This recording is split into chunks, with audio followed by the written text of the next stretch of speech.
Hello everyone. आज के class में हम लोग देखेंगे समस्थानिक क्या होता है, आइसोटॉप क्या है, इसके बारे में हम लोग देखेंगे। उसके बाद फिर हम लोग देखेंगे आइसोबार्स क्या होता है। पहले हम लोग आइसोटॉप समझते हैं, समस्थानिक आइसोटॉप। शॉर्ट में आपको याद रखना है, आइसोटॉप का मतलब होता है same atomic number, same atomic number, same atomic number but different mass number, mass number. Same atomic number, isotope का मतलब हुआ same atomic number, same atomic number but different mass number. Same atomic number कहने का मतलब है कि जो परमाणु संख्या होगा, परमाणु संख्या वो सेम होगा और द्रव्यमान संख्या जो होगा, मास नंबर मतलब द्रव्यमान संख्या, द्रव्यमान संख्या ये अलग होगा। ठीक है, तो अगर सेम एटॉमिक नंबर है मतलब परमाणु संख्या अगर सेम है और द्रव्यमान संख्या अगर अलग है तो उसी को बोला जाता है आइसोटॉप। क्या बोलेंगे उसको? आइसोटॉप बोलेंगे। ठीक है, अगर आप इसको डेफिनेशन पे जाते हो तो डेफिनेशन ये होगा, atoms of the same element, atoms of the same element having same atomic number but different mass number are said to be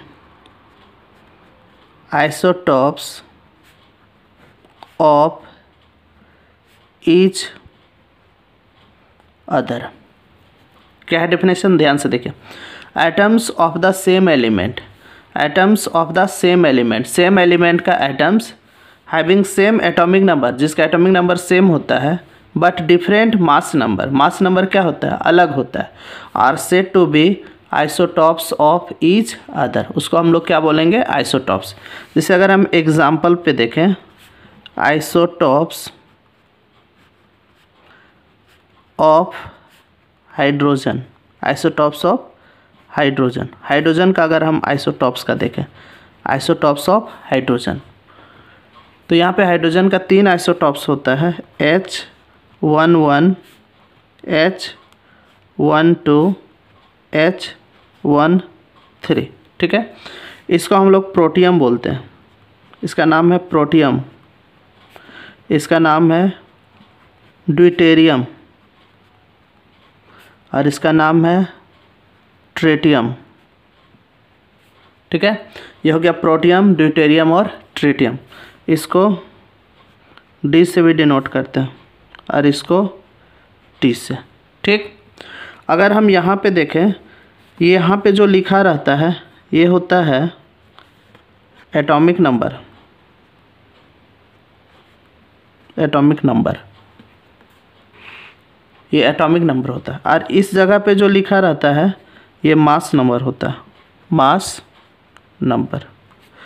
तो आप लोग देख सकते हैं कि यहाँ पे एटॉमिक नंबर 1 है, इसमें भी एटॉमिक नंबर 1 है, इसमें भी एटॉमिक नंबर 1 है, लेकिन यहाँ मास नंबर 1 है, यहाँ पे 2 है, यहाँ पे मास नंबर 3 है, अलग अलग है।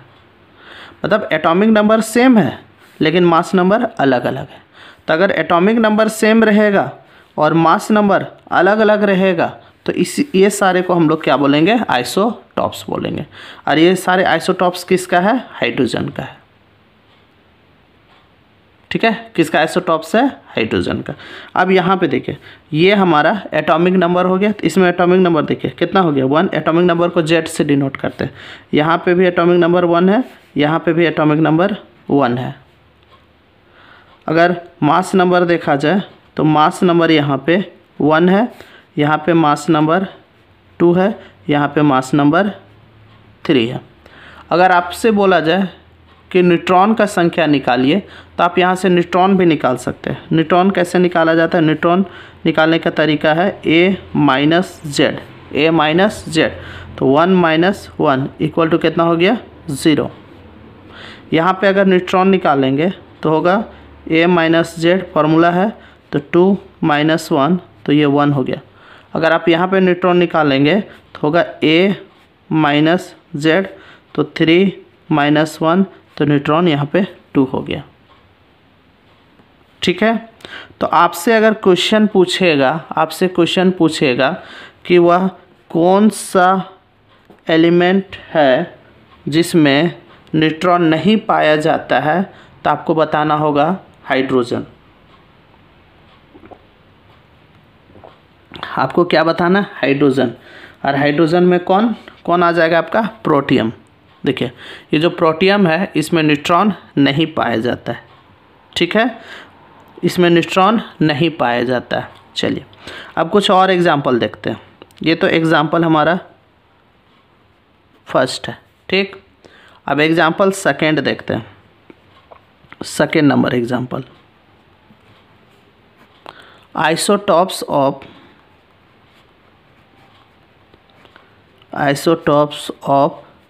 क्लोरीन। आइसोटॉप्स ऑफ क्लोरीन का आइसोटॉप्स देखते हैं। तो क्लोरीन का 2 आइसोटॉप्स लिखेंगे, Cl 35, क्लोरीन का एटॉमिक नंबर होता है 17, यहाँ पे 35 हो जाएगा, ये 17 37 हो जाएगा। ठीक है, एटॉमिक नंबर कितना हो गया? 17, यहाँ पे एटॉमिक नंबर कितना हो गया? 17। मास नंबर कितना? यहाँ पे 35 है और यहाँ पे मास नंबर 37। ठीक है, आप देख सकते हैं यहाँ पे देखिए एटॉमिक नंबर सेम है, यहाँ पे एटॉमिक नंबर 17 है, देखिए इसमें भी एटॉमिक नंबर 17 है। मास नंबर देखिए यहाँ पे 35 हो गया, मास नंबर यहाँ पे 37 हो गया। मतलब परमाणु संख्या सेम है और द्रव्यमान संख्या क्या है? अलग अलग है। तो जिसका परमाणु संख्या सेम होगा और द्रव्यमान संख्या अलग होगा उसी को समस्थानिक कहते हैं, उसी को आइसोटॉप कहते हैं। ठीक है, अब अगर हमको न्यूट्रॉन निकालना है तो न्यूट्रॉन निकालने के लिए बताए थे क्या करना है? न्यूट्रॉन के लिए A माइनस जेड करना है, तो 35 माइनस 17। ठीक है, तो 15 में 7 तो 8 हो गया। उसके बाद यहाँ पे कितना हो जाएगा हमारा? 2 में 1 तो 1, 18 हो जाएगा। यहाँ पे अगर हम न्यूट्रॉन निकालेंगे तो होगा 37 माइनस 17, तो आपका 20 आ गया। ये हमारा न्यूट्रॉन आ गया। ठीक है, तो ये आइसोटॉप आप लोगों को समझ में आ गया होगा। इसके बाद का जो हमारा टॉपिक है वो है आइसोबार्स। अब हम लोग देखेंगे आइसोबार्स। देखिए आइसोबार्स क्या है ज़रा समझते हैं। आइसोबार्स, इसको हम लोग बोलते हैं हिंदी में समभारिक। आइसोबार्स को समभारिक बोला जाता है। आइसोबार्स को समभारिक बोलते हैं। ठीक है, आपको शॉर्ट में याद रखना है आइसोबार्स में क्या याद रखना है? आइसोबार्स का मतलब उल्टा हो जाएगा आइसोटॉप का। इसमें सेम अब आ जाएगा mass number, same mass number और डिफरेंट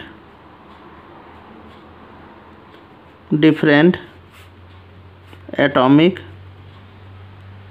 नंबर। डिफरेंट क्या होगा? Atomic number. उल्टा आइसोटॉप में क्या था? सेम एटॉमिक नंबर था, डिफरेंट मास नंबर था। इसमें क्या होगा? सेम मास नंबर और डिफरेंट एटॉमिक नंबर होगा। ठीक है, तो इसका डेफिनेशन क्या होगा आइसोबार्स का? Atoms of the